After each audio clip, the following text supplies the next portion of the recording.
भगवान श्री राघवेंद्र ने धनुष तोड़ करके सीता जी को स्वीकार किया। ये धनुष भगवान शिव का धनुष है और भगवान शिव अहंकार के देवता माने जाते हैं। अहंकार शिव बुद्धि अज मन ससि चित्त महान।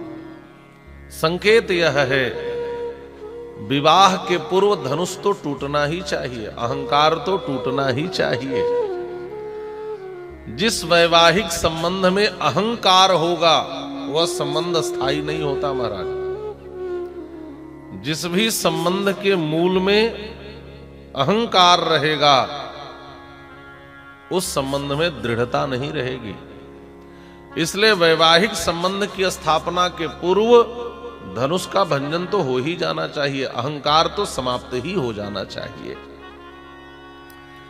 श्री सीताराम जी का मंगलमय विवाह हुआ। संतों ने भगवान की इस विवाह लीला को महामंगल की लीला मानी है। भगवान श्री राम ने मुख्य 5 लीलाओं को संपादित किया। बाल लीला, विवाह लीला, वन लीला, रण लीला और राज्य लीला। हर लीला में कुछ न कुछ अधूरापन है विवाह लीला को छोड़कर। राम जी की बाल लीला में श्री सीता जी नहीं है। राम जी की वन लीला में अयोध्यावासी नहीं है। राम जी की रण लीला में भैया भरता आदि नहीं है। और राम जी की राज्य लीला में महाराज श्री दशरथ दुनिया में नहीं रहे। हर लीला में कुछ न कुछ अभाव है, किसी न किसी की कमी है, कुछ न कुछ अधूरापन है। लेकिन जो भगवान की विवाह लीला है यह महामंगल की लीला है। एक यह मंगल महा, इसमें किसी की कोई कमी नहीं है, कोई अधूरापन नहीं है, सब लोग उपस्थित हैं महाराज। भगवान का यह सुंदरतम मंगलमय वैवाहिक कार्यक्रम संपादित होता है। और रामायणों में तो राम जी का मिथिला में बहुत समय तक विवाह के बाद रुकना लिखा है। और मिथिला के भावुक संत तो यहां तक कहते हैं कि विवाह के बाद दूल्हा सरकार मिथिला ही रह गए, वापस नहीं गए। ऐसा भी कहते हैं। लेकिन यदि राम जी मिथिला में रह जाएं तो अयोध्यावासियों का क्या होगा।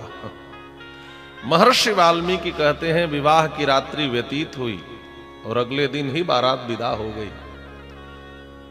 अथ रात्र्यां व्यतीतायां विश्वामित्रो महामुनिः आपृष्ट्वा तौ च राजानौ जगामोत्तर पर्वतम। जैसे ही रात बीती वैसे महामुनि विश्वामित्र चलने को तैयार हो गए। और जैसे महामुनि विश्वामित्र ने कहा राजन अब हम चलना चाहते हैं, तो महाराज दशरथ का हृदय भर आया। ये साधारण महामुनि नहीं है।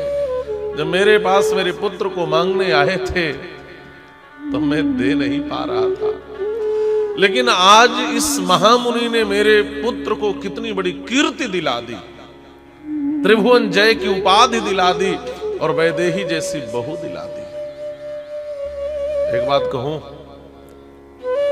हमें लगता है कि हम संत महात्मा को दे रहे हैं तो किसी किसी को लगता होगा कि हमारा देना तो बेकार हो गया। ऐसा बिल्कुल मत सोचना। यदि आपने किसी संत महात्मा को कुछ दिया तो जितना देंगे उसका कई गुना वापस आएगा।